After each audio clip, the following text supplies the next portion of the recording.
भिखारी से व्यापारी, डाल्टनगंज रेलवे स्टेशन की प्रेरणादायक कहानी।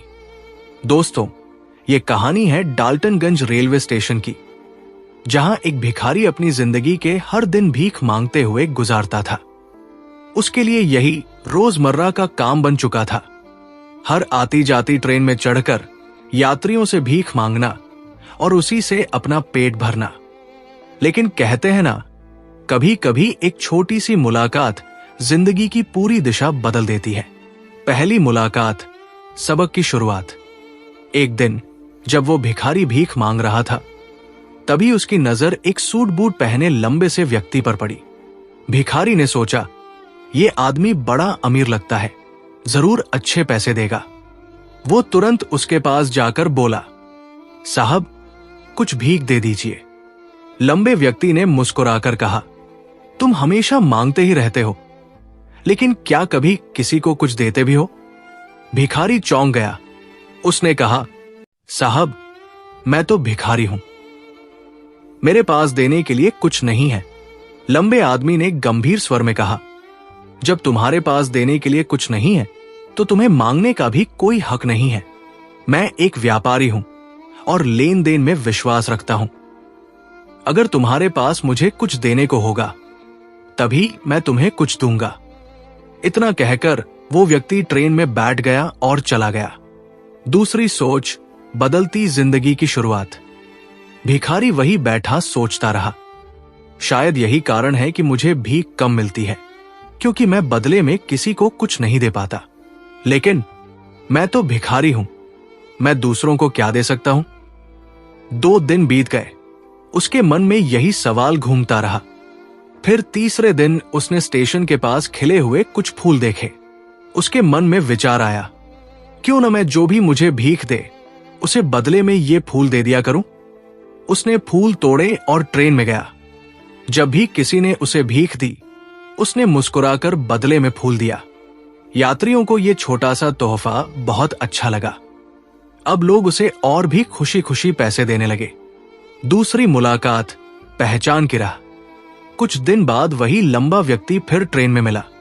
भिखारी दौड़कर उसके पास गया और बोला, साहब, आज मेरे पास आपको देने के लिए फूल है, आप मुझे कुछ दीजिए और बदले में ये फूल लीजिए।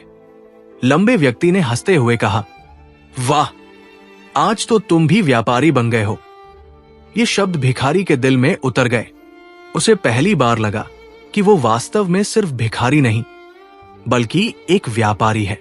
उसकी आंखों में चमक आ गई। उस दिन उसने आसमान की तरफ देखते हुए जोर से कहा, मैं भिखारी नहीं, व्यापारी हूं, मैं भी अमीर बन सकता हूं।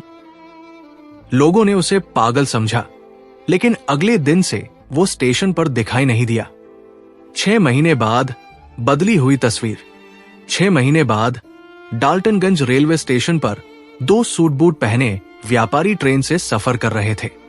उनमें से एक ने दूसरे से हाथ मिलाया और कहा, क्या आपने मुझे पहचाना? दूसरे ने मुस्कुराकर कहा, नहीं, हम शायद पहली बार मिल रहे हैं। पहला व्यक्ति हंसा और बोला, नहीं, यह हमारी तीसरी मुलाकात है। पहली बार आपने मुझे भीख देने से मना किया था, दूसरी बार आपने मुझसे फूल खरीदे थे, और आज तीसरी बार मैं आपके सामने खड़ा हूं। मैं वही भिखारी हूं। दूसरा व्यापारी चौंक गया और बोला, ओह, तुम वही भिखारी हो, लेकिन आज तो तुम बड़े व्यापारी लग रहे हो। पहला व्यक्ति मुस्कुराकर बोला, हां, अब मैं भिखारी नहीं, फूलों का बड़ा व्यापारी हूं। आपके बताए लेन देन के नियम ने मेरी जिंदगी बदल दी। लोग मुझे भीख नहीं देते थे, वे मेरे फूल खरीदते थे। उसी पैसे से मैंने और फूल खरीदे और धीरे धीरे एक बड़ा व्यापार खड़ा कर लिया। आज डाल्टनगंज ही नहीं, बल्कि कई शहरों में मेरे फूल बिकते हैं। दोनों व्यापारी खुशी खुशी बातें करने लगे और अपने व्यापार के अनुभव साझा करने लगे। कहानी की सीख।